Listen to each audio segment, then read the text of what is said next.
Hi everyone, it's Margaret Manning here. Welcome to 60 and Me. Welcome to a super hot day.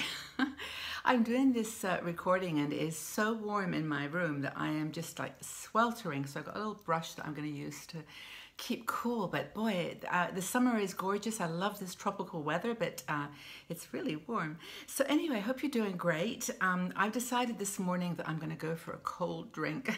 I've actually made myself a lemon and water, and just a lemon water drink. It's really refreshing, and it's got ice cubes in it too, which makes it nice and cool. But I also added something. I bought a couple of these the other day at the shop. It's called, it's a ginger booster. And there's also a turmeric booster. So I'm going to add that to my lemon juice and have a ginger lemon drink.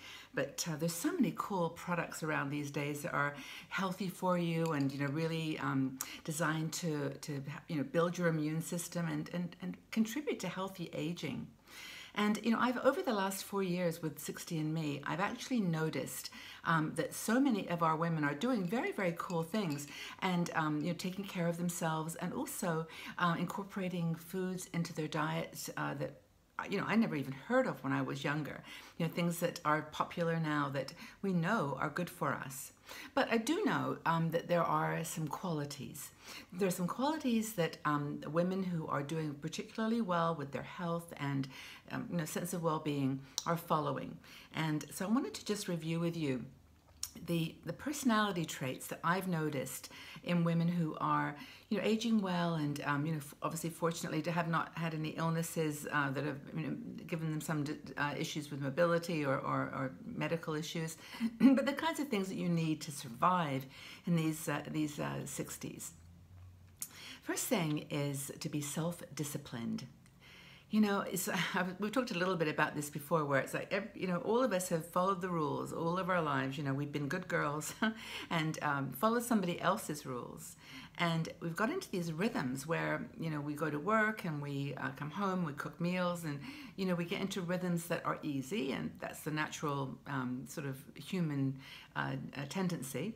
And, when we leave that and go into our own transition into our 60s, maybe not working as much or working part-time, not having the regular family commitments, we kind of, just don't know what to do.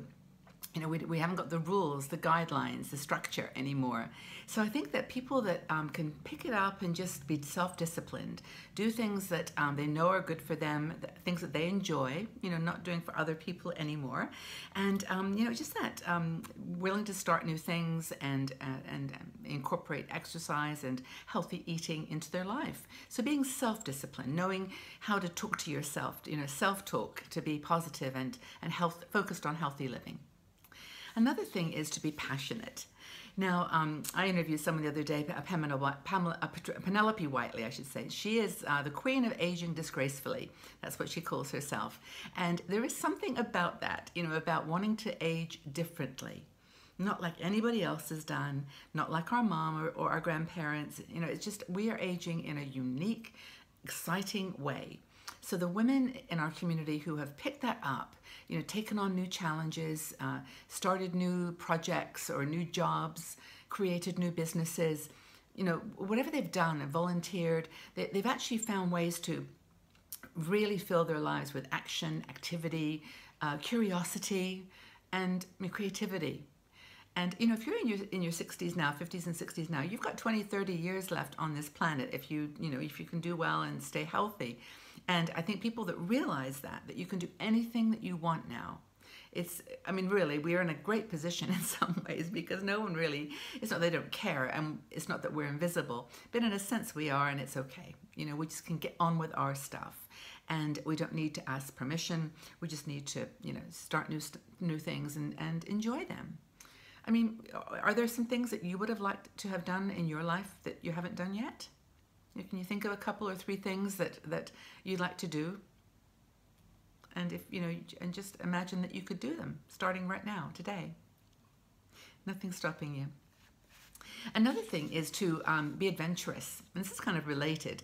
I was actually looking at some websites for women who travel solo, and there was a huge list. Someone left it on Facebook, and I was looking at them all. And it turns out that the women who who take that little risk now and again, who are adventurous. They want to go to the Arctic Circle or Antarctica, or they want to take a Spanish class in Madrid for 2 weeks, and they want to do something that's outside their comfort zone. I'm not talking about doing dangerous sports, bungee jumping or any sport that you feel is dangerous. Your choice. But it's a matter of knowing what your measurement of adventure is. I mean, honestly, it could just be going on a solo trip. It could be going on a cruise by yourself. That might be enough to categorize it as adventurous for you. And that's cool. I mean, that really is great. That's exactly, in my opinion, how it should be. That we set our own bar and then we push it. We just push it a bit. And I think, involving ourselves physically, emotionally, spiritually in something that we really are passionate about, that's a reason to go on.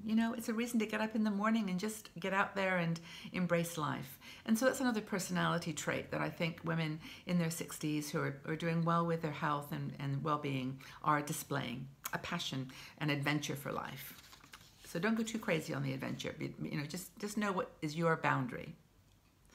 Another character trait that I think is true of women who are living a healthy life in their 60s is that they've learned to be forgiving. And this isn't just forgiving of other people who might have hurt you or disappointed you, let you down, cheated on you, made you feel bad, said something to you that was very spiteful and mean.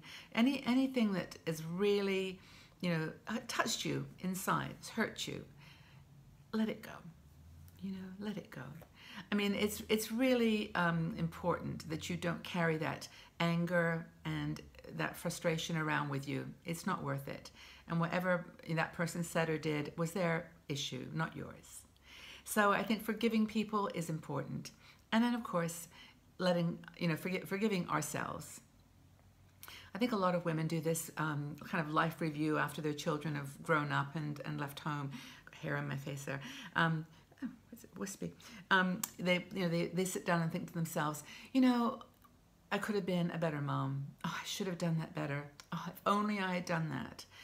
Based on maybe how some challenges that your child or your friends are having. It was the best you could do at that time. And just look back at the pictures, of the good times and know that you gave it everything that you had. I mean, honestly, children don't come with instruction books, right? It was the classic statement. They don't. And they are all different. Everyone has their own little style of evolving and growing. And all you can do is keep them safe and keep them happy and curious and learning, and give them confidence and a sense of worth and values. Those are the things. And if you at least tried to do that, that's all you can do. So really, I think that's another thing, is to just forgive yourself. If you feel you let someone down, you made a mistake, so what? And we've all made mistakes. Trust me, I have definitely made mistakes in my life. Things that I consider, on reflection as a mistake. Now, honestly, I've tried to talk to people, who maybe I had some issue with, or, just something that was not right. And it's worked out just fine. It really has. It just takes time, heals. So I think that, forgiveness is a healthy aging benefit. And finally, there's one more thing that you can do, one more character trait that I think is important for women who are trying to live a healthy life in their 60s. And that is to be generous. Be generous. And, what's missing in life is sometimes this, this sense of giving. And you honestly will find that if you can put yourself in a place where you're helping someone else, in some small way, that will come back to you. We've had many, many roles in our lives. We've been, mothers, lovers, wives, friends. We've been teachers, whatever our expertise has been. And so we've got used to those roles. Those are the common roles. And we can share that. I think, honestly, sometimes we don't realize how much we actually do have to offer. I think sometimes we think that, we're 60, we've retired, or we've given up our job. Now I don't know anything. Of course you do. I mean, you know so much. I think that's really, really important, to be a mentor, either in a direct mentor role. Maybe consider some groups like Encore, where they actually work together to match older people with nonprofits who are needing those skills. If you've trained as an accountant or a teacher, nurse, or administrator, project manager, those are really cool skills for people in NGOs that don't have a lot of budget and could really use your expertise. So be generous. Be generous with your love. Be generous with your time. And be generous with your skills. And most of all, be generous with your kindness. We've learned over the years that that's really only true value that we can offer the world.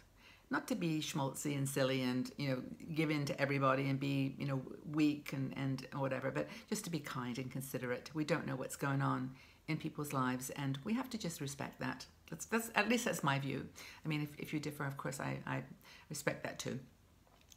So let's have a chat. Let's talk about which one of these traits you have and which ones you maybe think that you'd like to work on. So are you self-disciplined? Are you passionate? Are you adventurous? Are you forgiving? And are you generous?